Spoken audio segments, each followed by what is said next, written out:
Bismillahirrahmanirrahim. Allah menggandengkan antara takwa dan amal soleh. Takwa dan amal soleh adalah sesuatu yang tentu berkait. Karena dengan ketakwaan dia akan mudah beramal soleh, gitulah bahasanya. Amal soleh itu amal perbuatan soleh itu benar. Dikatakan sebuah perbuatan itu benar ketika pelakunya tahu tentang perbuatan yang dilakukan. Apalagi kaitannya amal soleh, pasti ibadah. Nah kalau sudah bicara ibadah, kita nggak bisa membuat ibadah handmade menurut tangan kita, nggak bisa. Karena ibadah sudah ketok palu. Al-yawma akmaltu lakum dinakum wa atmamtu alaikum ni'mati wa raditu lakumul islam ad-dina. Udah ketok palu sudah. Kalau sudah bicara ibadah jangan sok-sok dibikin. Jangan sok ditambah dikurangin, jangan. Nanti kita yang rugi. Ya, kata Allah apa di Quran? Wa may yabtaghi ghaira islami dina fala yuqbala minhu wa huwa fil akhirati minal khasirin. Karena nanti kalau ada orang yang beragama bukan seperti Islam yang disyariatkan, la yuqbal, enggak bakal diterima. Wa huwa fil akhirati minal khasirin, di akhirat dia rugi. Kenapa dibilang rugi? Waktunya enggak berulang. Karena waktu ini nikmat yang Allah bersumpah dengannya, demi waktu, demi masa. Anda dipinjemin waktu berbuat sesuatu tanpa contoh, khasir, rugi. Waktu nggak kembali, enggak lantar jiyal ayyamul lati madat, waktu nggak kembali. Harusnya kalau tahu waktu ini nggak kembali, ya kita tahu dirilah. Kita nggak kembali muda, kita nggak kembali kanak-kanak lagi. Kita sedang berjalan menuju lubang masing-masing. Karena hidup ini ya perjalanan. Nggak ada yang jamin kita kumpul hari ini bisa kumpul lagi, nggak ada yang jamin. Makanya kalau buat orang yang beriman nggak main-main.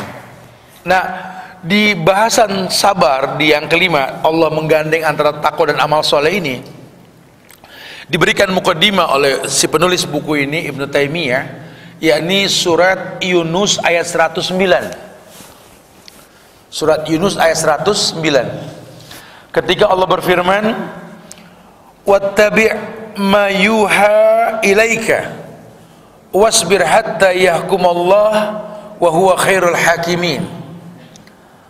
Ada ayat yang Allah firmankan yang sifatnya amr, perintah.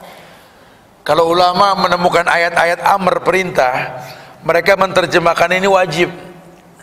Makanya keluarlah kaidah fikih, kullu amrin fil Islam wajib. Setiap perintah dalam agama Islam ini dipahami wajib oleh ulama. Walaupun nanti fattaqullaha mastata'tum, bertakwa semampunya. Tapi kalau perintah mengatakan shollu kama ra'aitumuni usolli, salatlah kalian seperti kalian melihat aku salat. Ayo belajar supaya bisa mencontoh salat Nabi. Ya, karena kalau enggak nanti kita enggak merasakan nikmatnya sholat.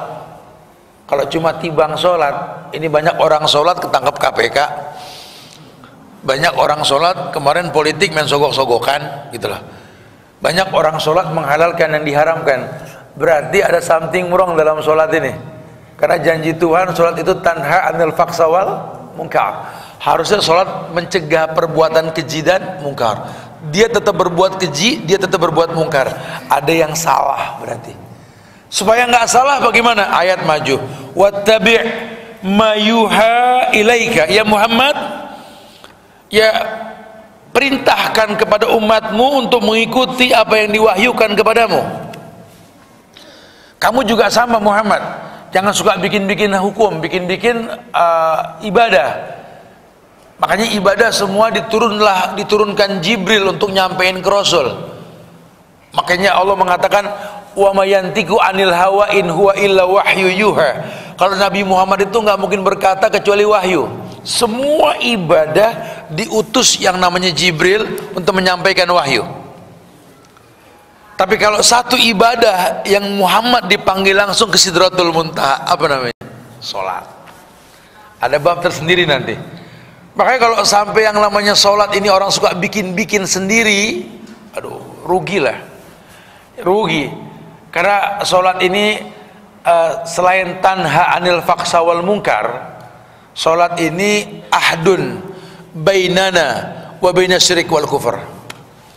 Salat inilah yang bakal membedakan antara kita dengan orang kafir dan musyrik. Bahkan sama binatang juga kita bakal beda. Kalau ada ayat yang mengatakan ulaika kal an'am bal hum adall, mereka itu seperti binatang ternak bahkan lebih sesat. Kalau pikir-pikir memang iya.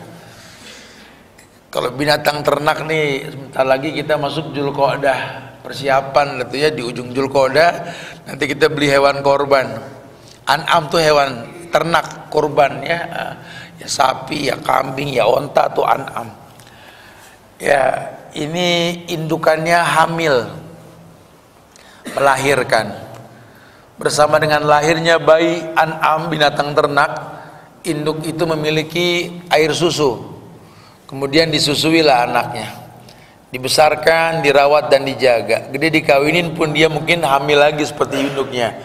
Kayaknya manusia juga mirip kayak begitu ya. Yang bedakan kita dengan mereka apa? Sholat. Makanya kalau ada orang ngaku manusia tapi nggak sholat, an'am.